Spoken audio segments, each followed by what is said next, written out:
Apparently, the barn swallow is a very dangerous creature. Did you know? The tactics some people deploy to save themselves from the horrors of bird song at 5 a.m., easily scraping off bird poop with some water in the garden trowel, or even a paint scraper from their porch floors, or putting pee pads down, and saving themselves from ingesting their disease-ridden poop is, well, disturbing. Check this proud fellow out. So we had an issue with barn swallows getting under our porch and then waking us up like at 5 o'clock in the morning. And they would also poop all over the porch.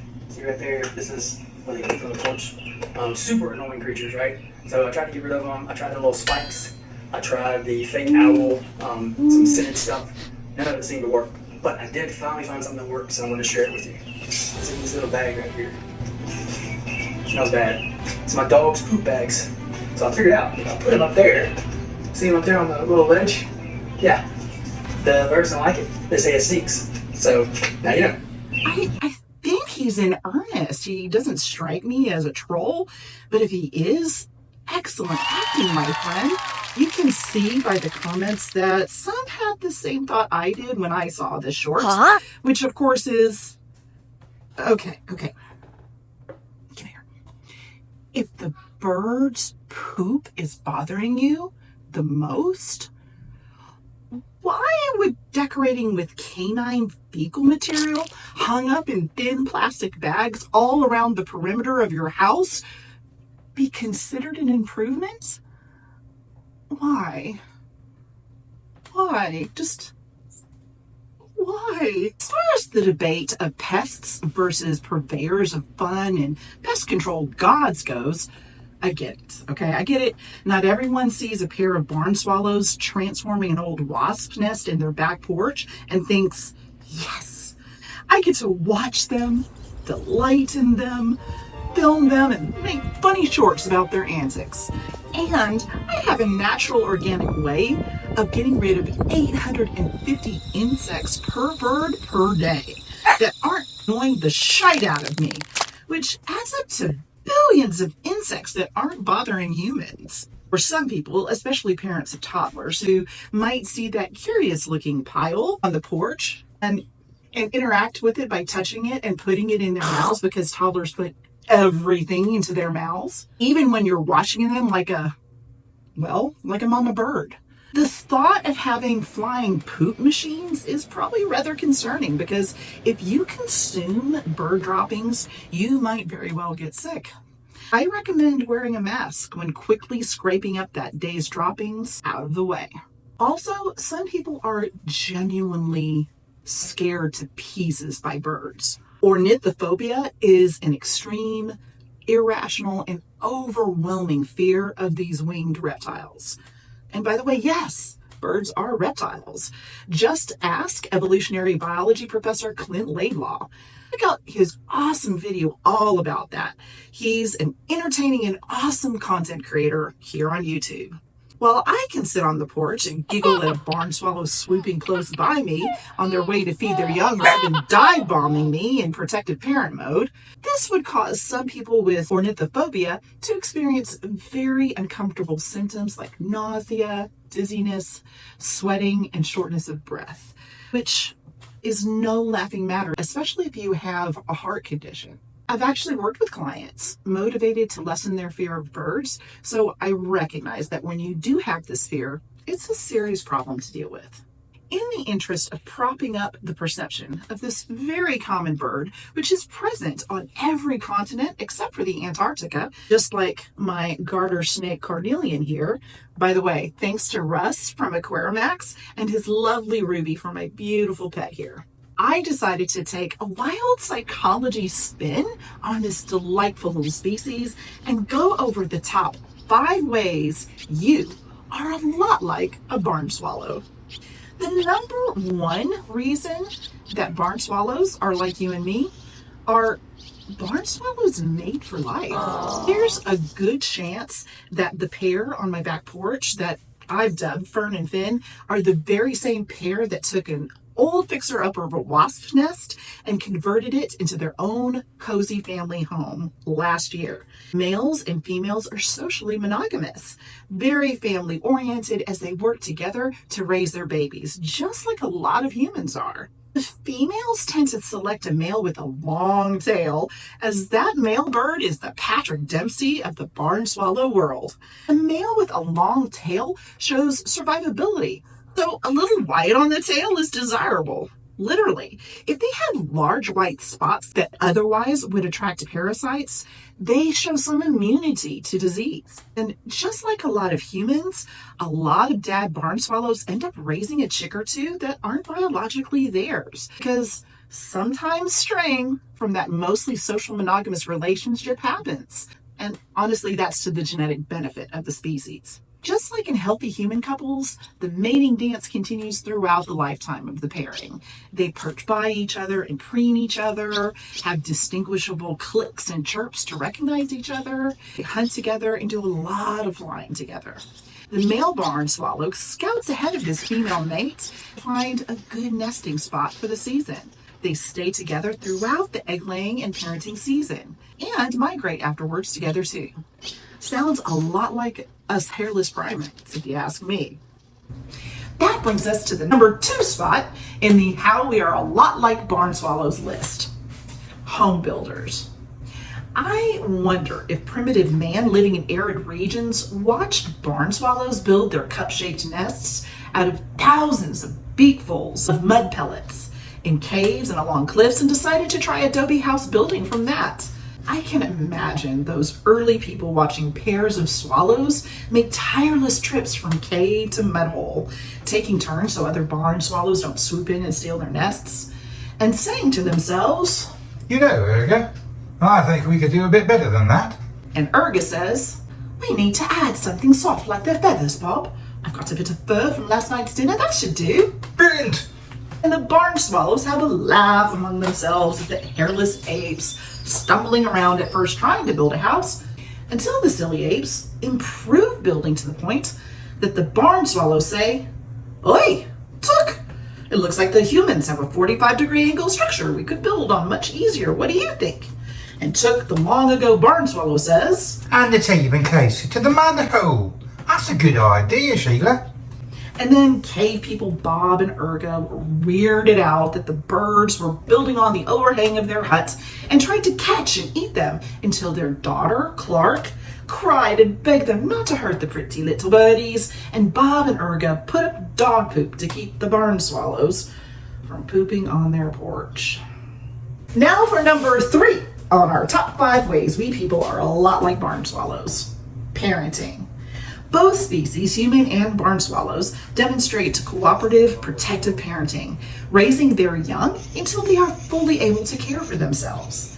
The parents take turns laying on eggs until they hatch, and then feeding and guarding the hatchlings. Males will often teach their offspring how to fly, and both males and females will follow their kiddos around to feed them for a few days as they get used to flying and feeding on insects, bathing, and living on the fly. Avian experts actually debate whether or not birds mourn the death of a mate. Observing recently widowed adult barn swallows uncharacteristically perching on the ground of their co-parent for extended periods of time.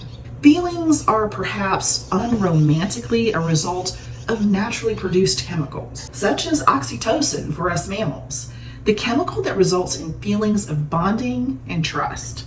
But did you know that reptiles have their own version called mesotocin?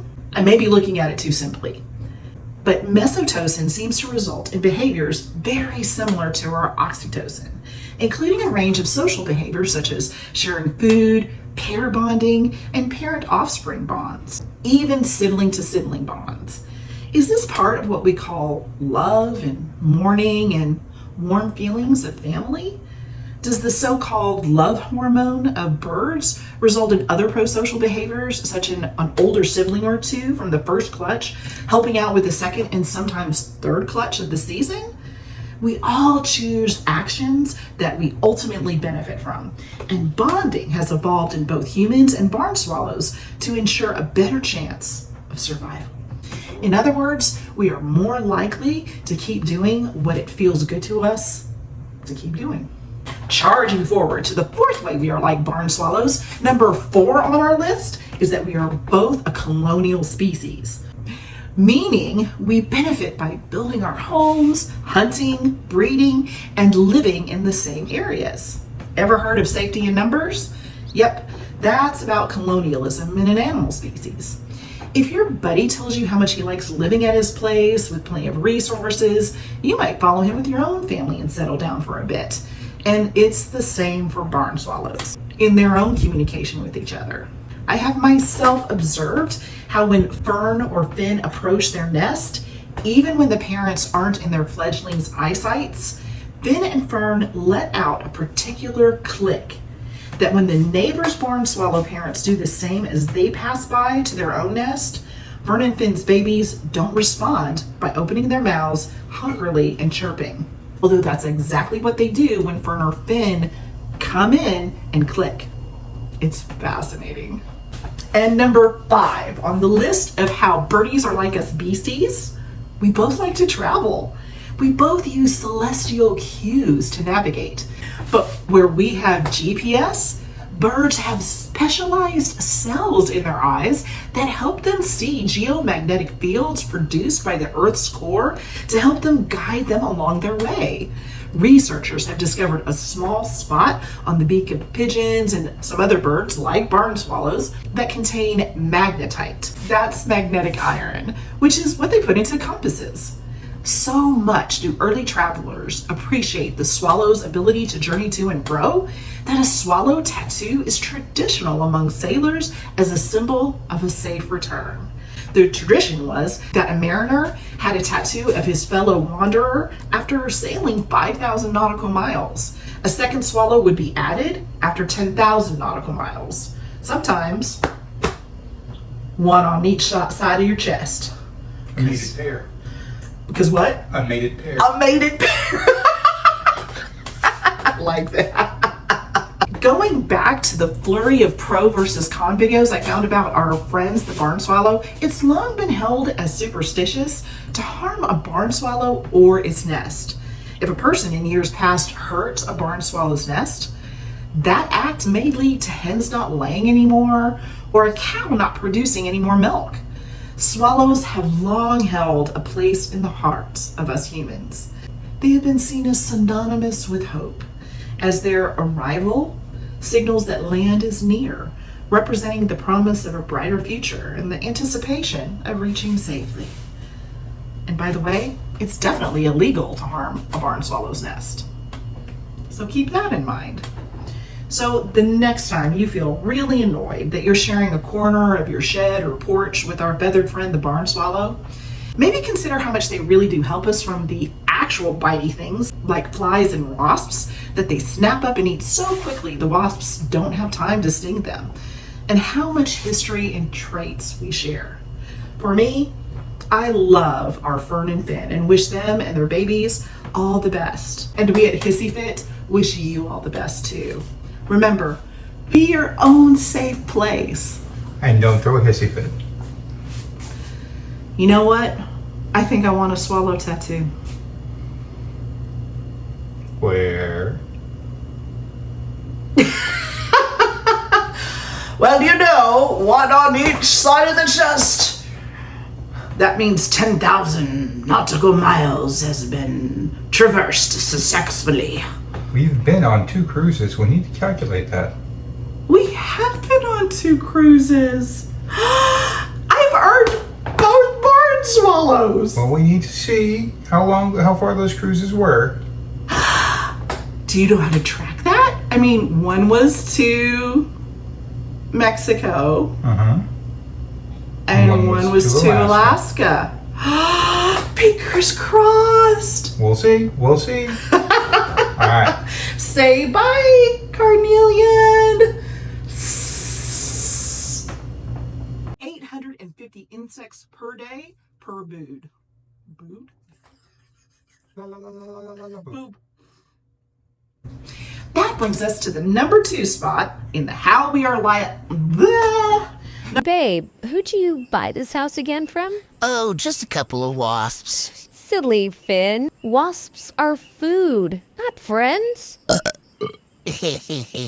I get it. Well, hey, this is great. Little bit of mud, little bit of straw, little bit of my feathers to get the nest nice and warm and cozy. Eggs are gonna be doing great in here.